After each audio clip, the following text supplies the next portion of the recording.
Welcome back to AXA Coral Live. We're broadcasting from the Kamabi Research Station here on the island of Curacao in the Caribbean, and wonderful to have you all with us. And a very, very big welcome to Kelly, who is a restoration technician at Seacore International. So we're going to be chatting a little bit about coral restoration, how we can get more coral out here after the reefs have suffered a little bit from whatever disturbances might be happening.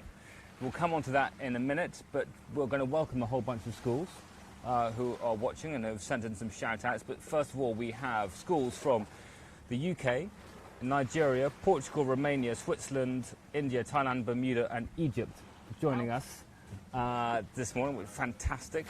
And we have a few shout outs. We have Avenel College in Bucharest. Very good morning to you. Wonderful to have you with us.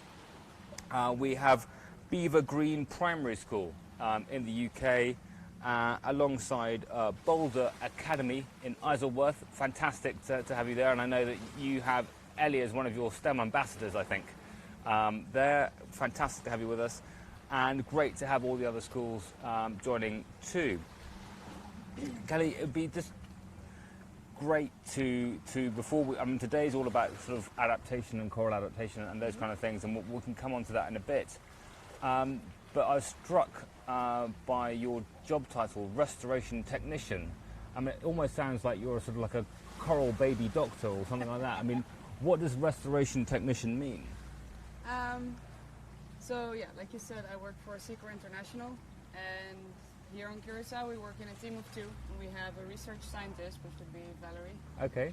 And then theoretically, she focuses on the research part of things, and then I'm the restoration technician, and I theoretically take that research and implement it on restoration efforts. So she learns all about what coral larvae do, what coral babies do, what they like, what they don't like, how they settle, where they settle, and I take that knowledge and apply it on a big scale to do restoration. Wow, so you look at basically coral baby health. How does that, you talk about theoretically, but how does that work in practice? What does that involve on a... Well, what I meant with theoretically is we're only two people, so obviously we do everything together. But yeah, what we do is we study small-scale larval behaviors in the lab. For instance, there's a bunch of different coral species, and they all like different things. They all start swimming at different time points. They swim down to the bottom at different time points, and they actually like different settlement substrates. So what we're trying to do is figure out per species how to grow them in the most optimal way, so that we can implement that. And then we work with really large-scale restoration efforts, which means we have really big floating contraptions. And we have artificial settlement substrates on the bottom. So they're laying on the bottom, and then the moment we capture coral gametes, so eggs basically, we fertilize them on land, and once they're fertilized, we put them in those floating contraptions. So then they start swimming around there, and they go settle on those artificial substrates, and from there on we just drag the whole thing onto the reef and we outplant. And so let me get this right. This sounds like an amazing job. But the two of you go and collect coral eggs from the ocean just out here, from a variety of different coral species. You bring them into your lab, and basically you do some IVF. Pretty much. Pretty much. And so to increase the numbers of eggs that get fertilized for what might happen out here. Exactly. And then you put them in a big tank, and you keep that in the lab, or you keep it... The tank is floating in the ocean. The tank is floating in the ocean, but they're sort of protected. There's a big tarp around it with mesh, so the water flows through, so we basically don't have to... The water flows through, but they're okay, and they're sort of semi-protected from anything that might... go out, nothing can get in except for clean water. Perfect. And then you're providing starter homes. As far as I can work out. And so you talk about the substrate and about different coral species liking different bits of the substrate. So substrate is basically a science word for the bottom of the sea, isn't it? Exactly. And what kind of bottom of the sea what kinds of bottom of the sea do coral? Are they fussy, or will they just go anywhere? So what corals really like is clean, hard substrates. So, Okay. Clean is not really true because they actually really like to grow on an algae type, but it's a calcifying algae. So it looks like a rock. It's a pink rock basically. It's called crustose coralline algae. Okay. And it's if you stick your head in the water and you see pink rocks. That's what it is. So I know a it's bit all further around out. here. Yeah, so it's a pink rock sort of over on this side. And the pink stuff is encrusting algae, which is a calcifying algae, and that is what corals really like to grow on. So they love to grow on that, and so you make artificial bits of that, or how do you? Our starter homes, Yes. our little tiles, we put them in the ocean for 2 months, and then we put them in places like this so that the crustose coralline algae grows on it automatically, and then we give them to the corals. And why have we got to a point where we need to create artificial starter homes for coral? There are reefs all over the world that are still doing great, but you've probably heard over the last couple of days that some reefs are really not doing well. And you can imagine that if you have one coral here and one here, and they both spawn, they both reproduce, their eggs meet. And then you have a mom and a dad, and they meet, and they can make babies. But it's very often not like that anymore. One coral is there, and the other one can be hundreds of meters away. So the chance for them to actually meet in the water column to make a baby is very, very, very small. And so that's the work you're doing in the lab, That's and then the work taking we're it doing in the out, lab. and then it's the second stage you're doing, which is making a nice starter home. Exactly. And we need the starter homes because the reef in between those two corals that are very far apart now, they're completely overgrown by algae. So not the pink stuff, but actual fleshy algae. Green, slimy. Green, slimy stuff. Okay. And as soon as you put a coral baby next to that, it'll be dead within a few days. Got it. So that's why we need these starter homes, because they will have the nice pink stuff. Nice pink stuff. So they actually get a chance to survive and compete with those green algae. And then how long do those, how many you have to sort of give me a sort of, we've got a fertilized egg into a larva and then into a single polyp. When the polyp's maybe you have to just give me a quick starter on what the coral is as an animal. Exactly. So like you said, they start with a fertilized egg, then a larvae starts swimming around. The larvae swims to the bottom and it settles. And once it settles, it creates a single polyp. It starts forming a skeleton. That's a bit like a sort of an upside down jellyfish. It's like a jellyfish upside down stuck. Yeah. And it starts creating a skeleton. So it actually gets a calcium skeleton on the inside. And then it starts growing tentacles, so it really starts doing that. That's also when it can start feeding. So corals feed both off of the symbionts that live in their tissue and from things that they can collect from the water column, which is why they need the tentacles. And then it varies per species. Some species just really invest in that single polyp and it becomes really big and really thick and it starts growing up, and that polyp becomes really big before it starts dividing. That's what brain corals do. It's one growth strategy. And other corals actually do completely different. Within 3 weeks, they start dividing their polyps. For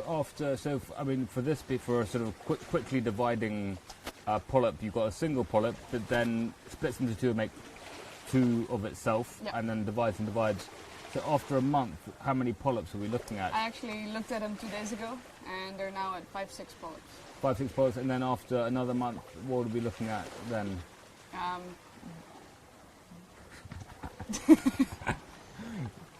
We don't know yet. Usually it's about double, and after a year they can be about this big. Really? So the coral colony can already be that big after a year? Yeah, those are fast-growing species though, and it's their strategy is to gain terrain really fast, so that they have some space to compete with the algae around them, and then in the middle they start growing up. So that they first gain terrain, so then afterwards they can go up. Okay, amazing. And I mean, looking after coral babies and giving them a better chance out on the reef sounds like an amazing job. How did you go from being at school studying science to doing this incredible work?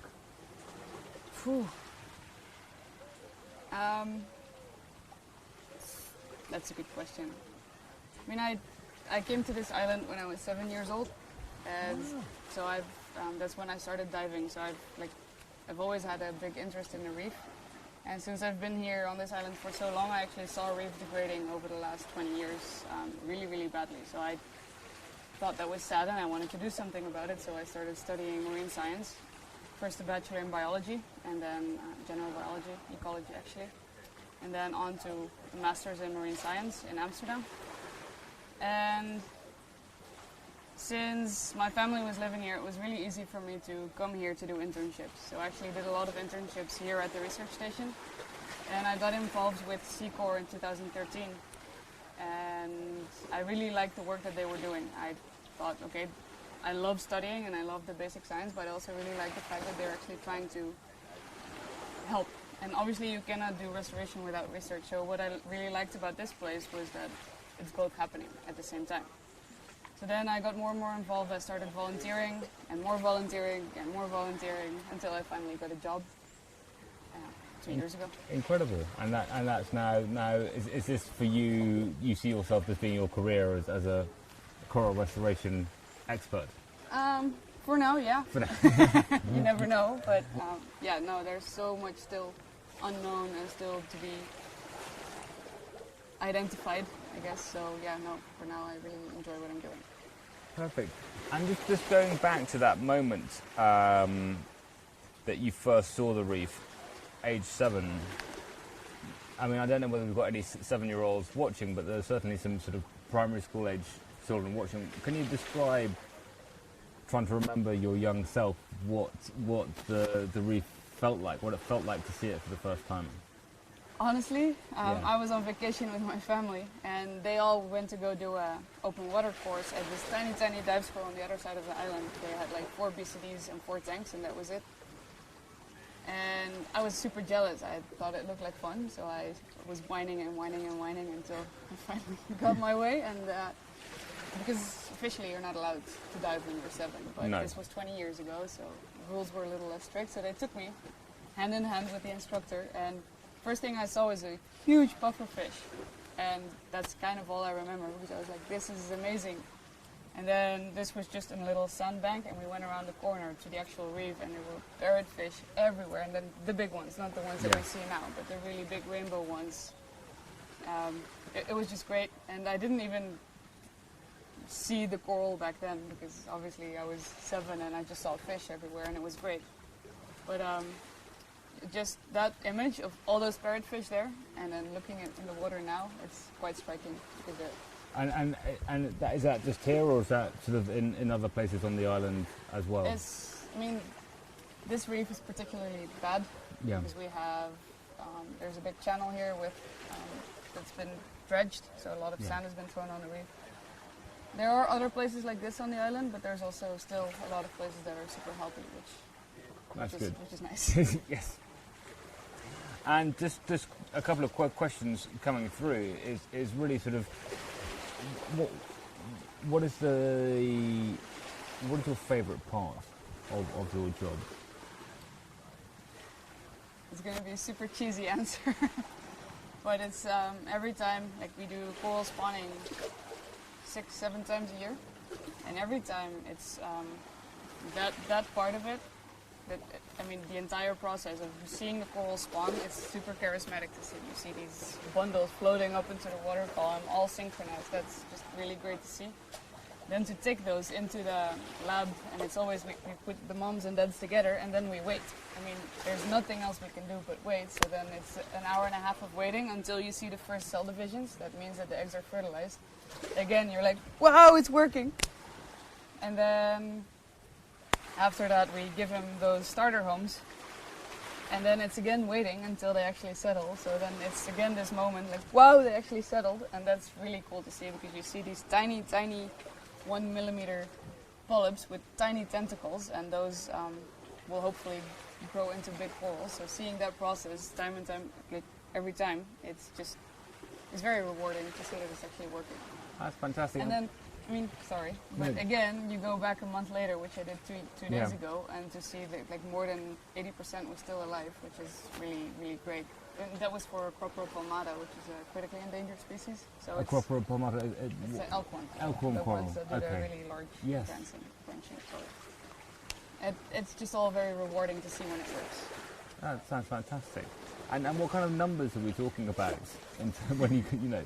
I mean, are you going to sort of 100 eggs and that kind of thing? And then Last week we had 2.5 million eggs in the lab 2.5 million eggs. of just one species and another 500,000 of another species, which is why we need those floating contraptions to work, because with those floating contraptions we can actually, maybe in 1 or 2 years from now, deal with those numbers, because right now we can't. I mean, we used probably 200,000 and Okay. we settled 200,000 corals, which means about 2,000 of those starter homes.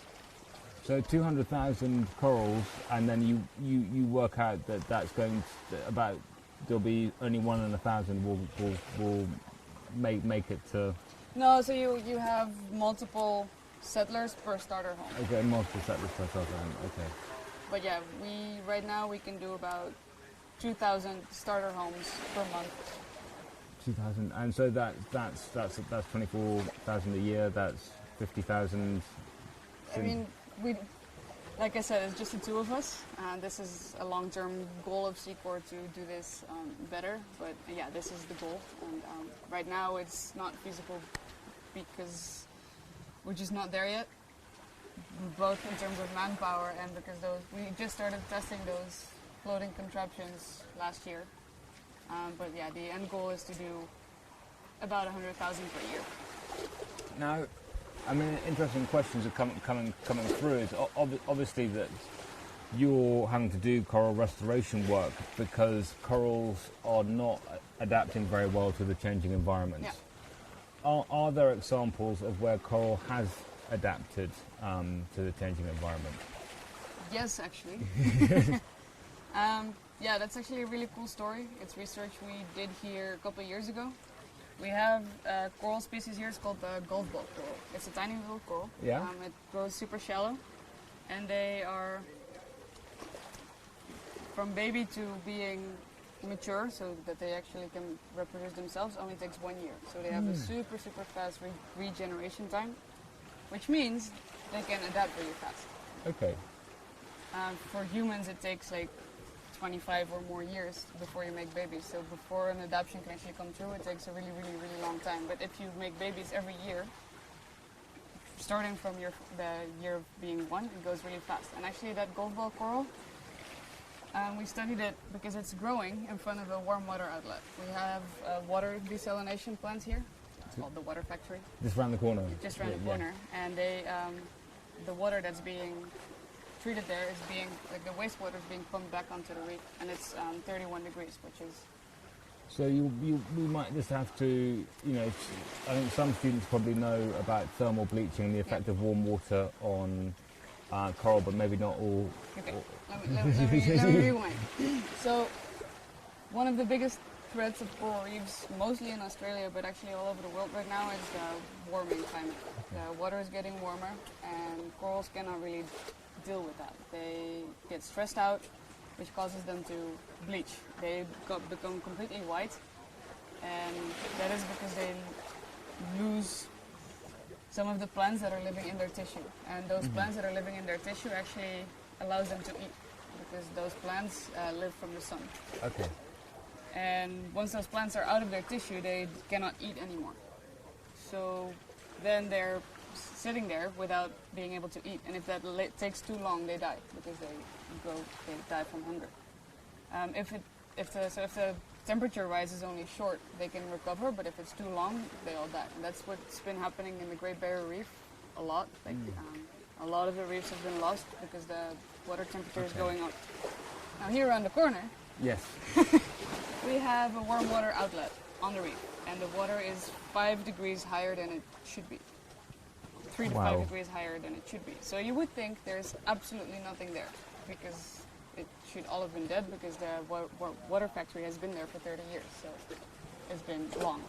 But there's actually corals there, and not just 1 or 2. There's actually it's not a charismatic reef like you see in the videos, but there's coral. There's reef structure, there's reef building corals, so that there is still a coral reef. So we started studying those because obviously they're doing something really well. And we studied that goldball coral, and we studied the larvae from them. So we collected their larvae. They don't spawn, they actually brood larvae, so they release ready to swim larvae. So we collected their larvae, and we collected larvae from the same species on other sides of the reef, and we exposed those larvae to warm water in the lab. And the larvae from that place were fine. They could really deal with the warm water, and all the other ones couldn't. So it means that they actually adapted, and they are now reproducing offspring that can deal with warm water. That's fantastic. I mean, it was great to hear that. I mean, it's not only the, us getting involved and artificially restoring, but there's also, there is adaptation happening. This is a sort of a broadening out question. What is the rarest marine life you've encountered on the reef? The rarest? Yes. Cool. I mean, where have you worked on the reef? All over, or? Yeah, I've been on the Great Barrier Reef. Yeah. I've obviously been here a lot, and other places in the Caribbean, and I've been to the Maldives. The rarest marine life. Yeah. God. That's a really good question. It is good. I find, for instance, sometimes you get these amazingly rare sea slugs, and people quite often think, is it a big shark? Is it something huge? And quite often it's a small life on the reaf that is sort of exciting. And I've seen in the Maldives, I've seen manta rays, and I've seen sperm whales, and that's all really, really, really amazing to see. But I think the rarest marine life type of coral. Yeah, I would still say that would be.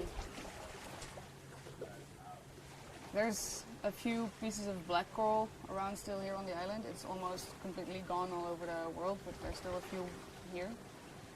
That's the really, black really, coral really, of Curacao. That's really, really cool to see.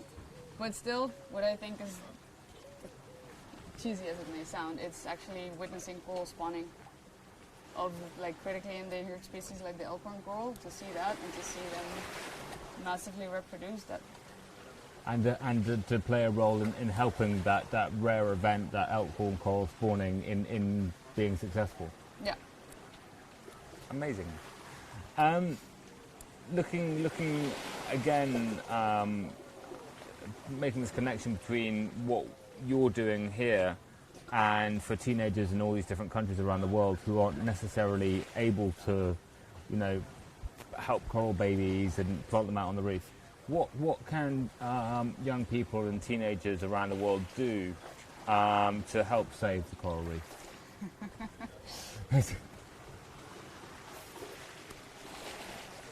Because I think what we were mentioning before, the coral bleaching has been one of the biggest sort of impacts on the reef, and the coral bleaching, is that driven by local issues, or is that something that we're all contributing to?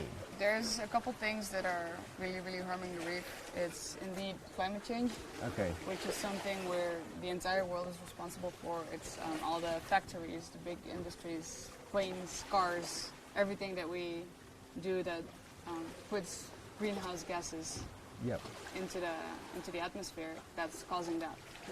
I mean, obviously you can take the train and take a bicycle more often, but there's more things. There's pollution, so all the plastic in the sea is doing a great bit of harm. Sewage water going out on the reef.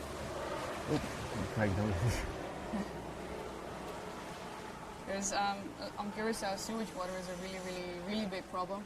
It comes down through the limestone everywhere because everybody has big septic tanks in their yard, and they just seep out onto the reef. There's overfishing. There's all these factors that are piling up that are harming the reef a lot. So, I mean, yeah, it's always good to not use single-use plastic and do those sorts of things.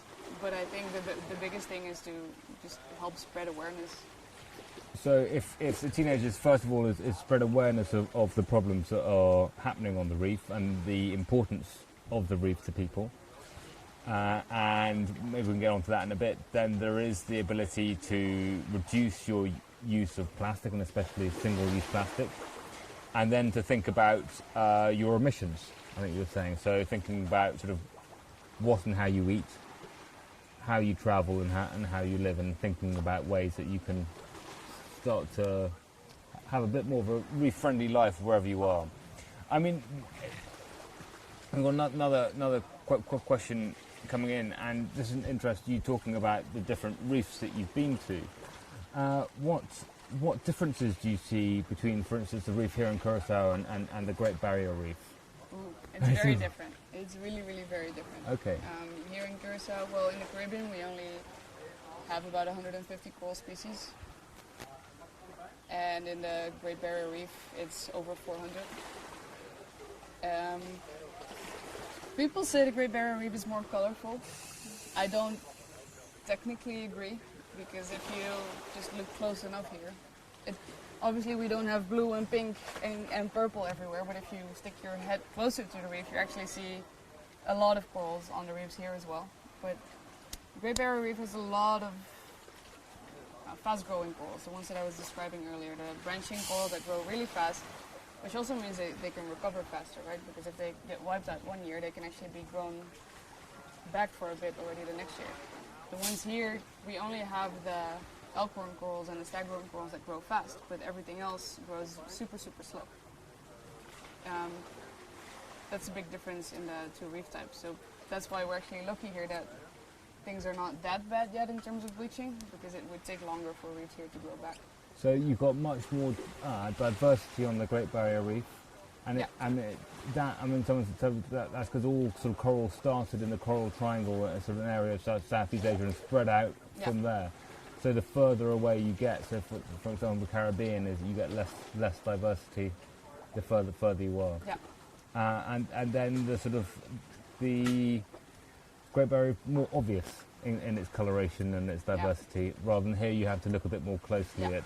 But still, I highly prefer Caribbean reefs. You highly prefer Caribbean. But I'm a little biased.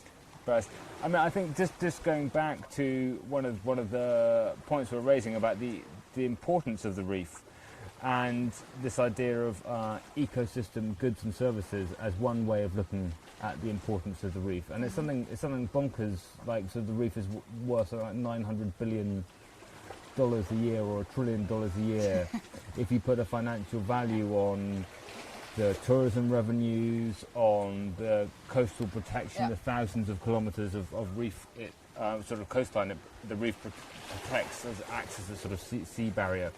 And then people are talking also about the genetic diversity and potential sort of medicines coming from the coral reef as well. I'm not sure whether that's cropped up in research view, but I mean, certainly speaking to the sponge research team here, talking about how sponges could yield sort of cancer cures and those kinds of things in the future. So it's an immensely it's not just about sort of pretty bits of coral and pretty fish and everything else. It's a very valuable.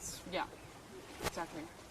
Actually, I'm not going to say much about it because I don't know much about it. But one of the research questions Mark has been involved in has been about the microbiome of corals, and they study, like, there's a lab from the States that comes here to study corals to eventually extrapolate that to actually the gut system of humans, because apparently there's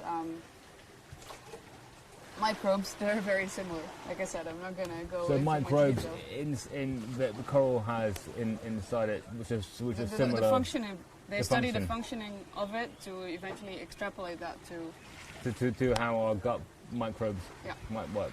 Oh, that's fascinating. So we'll maybe more of that in the coming years when we hear what the results of that research are. But coming back to coral restoration, we've got a question coming through.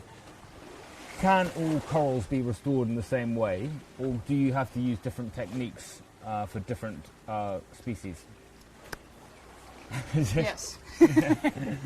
There's actually already multiple ways of doing restoration work. You have the most commonly known one is the fragmentation technique. It's been being done all over the world and it works really well. You basically take a branching coral, you break off a branch, you hang it in a tree, you wait for it to grow out and you outplant it. It's a, like I said, a commonly known method, and basically everybody can do it. That's why you see a lot of resorts everywhere doing it, and in the Maldives, for instance, and they're actually doing it here. It's a big thing in the whole Caribbean with CRF. CRF Coral Restoration Foundation. Okay, brilliant. And you have a special bit of coral glue, and you can glue it back on the. Yeah, you either glue it back, or you nail it back, or you put it on a big plate of rebar. It's a really commonly known method, and it works really well. Those corals grow super fast because once you break the coral, it actually starts putting all its energy in growing back, because it's like, where did the rest of me go? So it actually starts focusing on growing really fast. So those grow really fast, and within a year, if you do enough fragments, you can actually put like 100 square meters full of coral. And that's from the sort of more fast-growing, branching type of coral. And it's a really great method, like I said. There's one disadvantage, and that's that you're cloning that one piece of coral, because you're breaking off an existing coral. And even though that you can grow an entire reef back within a year, and if that specific coral that you broke that first piece off of, for instance, cannot deal with heat stress or is super susceptible for a certain disease, once that shows up, your entire new reef is wiped out. And is that we're going into something, because we talked about sort of cloning, and that's cloning insofar as you're using this, you're using the natural sort of budding process of the coral. We're not like sort you of, do with plants. Yeah, it's not sort of in the lab, sort of cloning in that way. But how important is natural variation within a species for it being resilient to these types of stress we're talking about? This type of Yeah, that's why we actually do what we do. Because even, like I said, even though it's a really great method to do quick restoration and it works really great, you do have the chance of one disease showing up and wiping out all of your corals. That's why we use gametes to create new genetic variability. And by doing that, we just hope that all the genotypes that we make, that one of them will at least make it through all the stressors. So I mean, that might show up. Just to go through this. So there is genetic variation within a population of the same species. Yeah. And how does that variation become new species itself, or how does that, what I mean, do we have variation needing adaptation? How does that work? So when I keep saying there's one coral here, one coral there, and we put them together. Yeah. But in practice, we collect from, let's say 20 corals. Okay. And we put all of those sperm and eggs together, and they go find each other.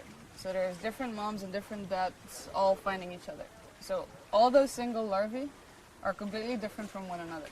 It's the same like with humans, for instance. When you make a baby, it looks like this, and when you make another baby, you're not completely identical to your brother or sister.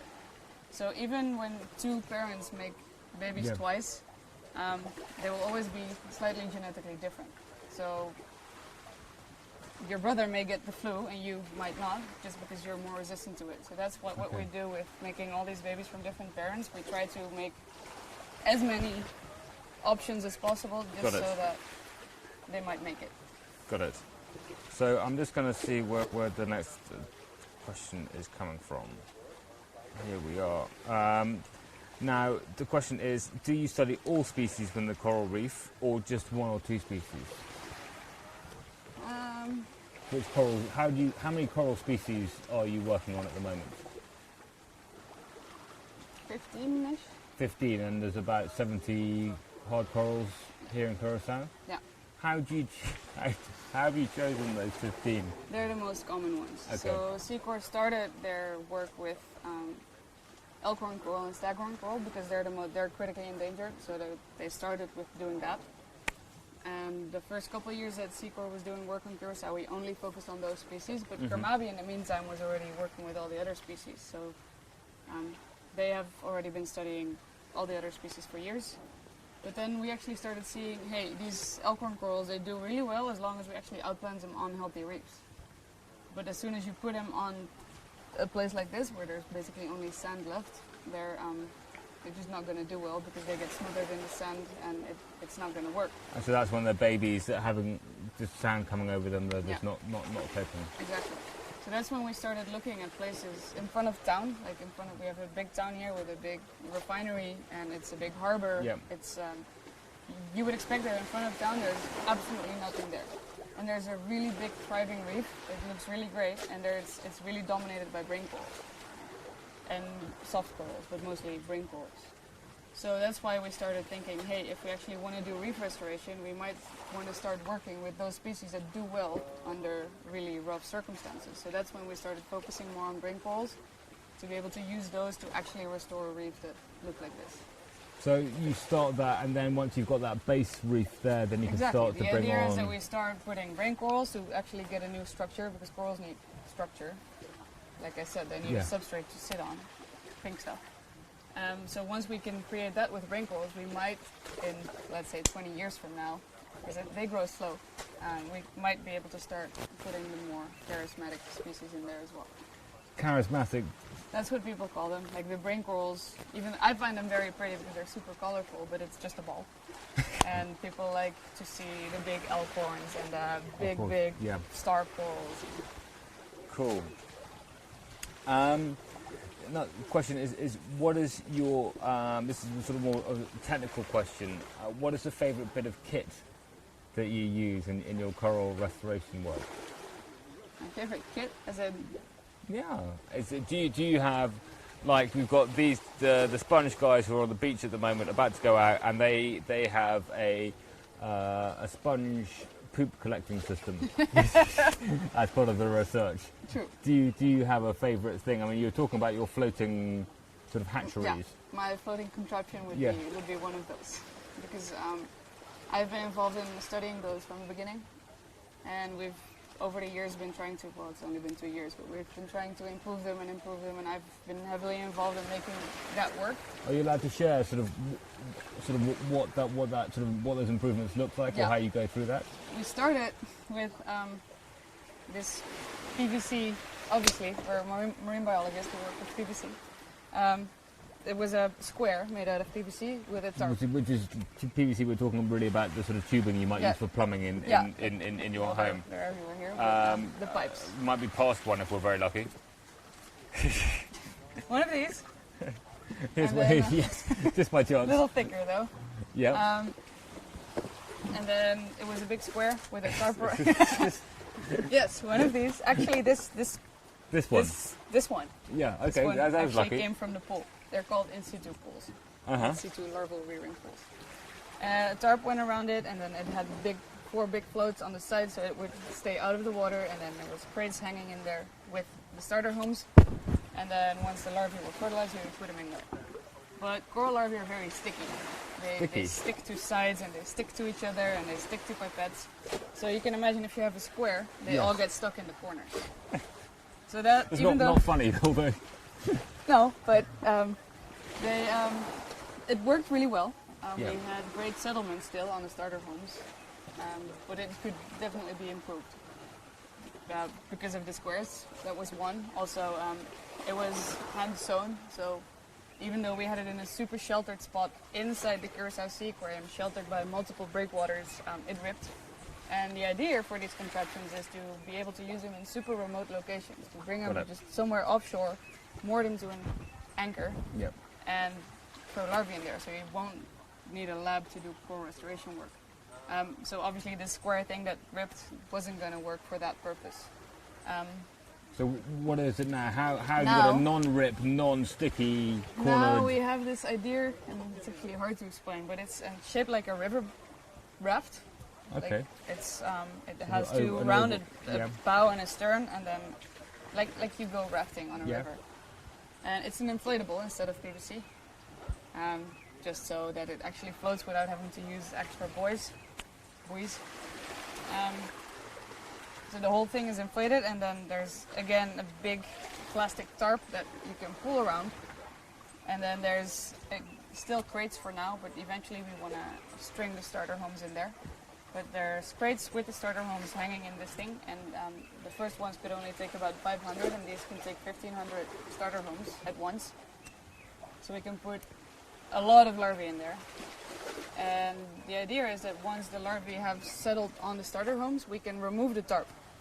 So then it's just the inflatable with the crates hanging, so it's actually serving as a nursery, so that they can grow a little bit and get strong and sturdy before we put them on the reef. I mean, that's incredible. I mean, what I love about this is that it's sort of low tech, low-fi. It's just, and I think from having been on a number of expeditions and worked with a number of marine scientists, high tech often doesn't work in the world of the sea because salt water just takes rain, storm, everything else. It's got to be sort of robust, reproducible, really low tech, and it's fascinating to hear that it then becomes a sort of a problem-solving exercise in the different sort of iterations that you go through. Okay, now I've got to make it rounder, now I've got to make it this, now I've got to do this, and that sort of sense of achievement you must have every time you solve one of those problems. Yeah, it's rewarding when it works. Like this last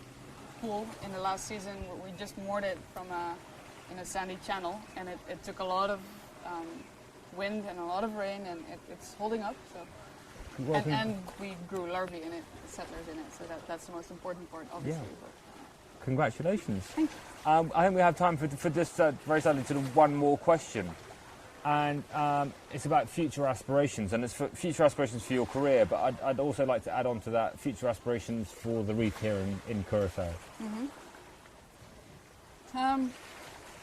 What I already shortly mentioned it, but what I really, really like about Curacao is that everything's happening at the same time. I mean, obviously you can go put corals on a reef, but if you don't take away the cause of why it's not going well, it's not going to work. And that's what's nice about Curacao, is that Kermabi is actually working and fighting really hard to actually do something about the sewage going on the reef. No fishing zones have super recently been implemented. A marine park is being worked on. So all of those things are happening, and at the same time we're trying to do the restoration part. And I think that because restoration is only a big tool in the toolbox, right? Like I said, you cannot do one without the other. So that's what I really like about being here, is that it's all happening at the same time, which actually makes me positive and believe in what we do. And your hope is that through combined efforts, through protecting the reef that we already have, through reducing sewage, reducing carbon emissions, and improving our restoration techniques, there's no reason why Curacao can't have a healthy reef well into the future. Exactly. Well, there we go. A wonderful message of hope from Curacao. Kelly, thank you so much for being part of AXA Coral Live and sharing your expertise and experience of being a restoration technician. So that's a fantastic job title. We're back in 45 minutes for an Ask Me Anything session, so get your questions lined up. And then we have a live investigation on streamlined sharks. Kelly, I think you're joining us for the Schools in Americas again this afternoon, so thank you very much for that. And then we have the final session of this year's Coral Live and Ask Me Anything to round off what's been a really fascinating and fantastic couple of weeks here at the Kermabi Research Station. So until we're back online, broadcasting in 45 minutes, it's goodbye from Curacao. Goodbye.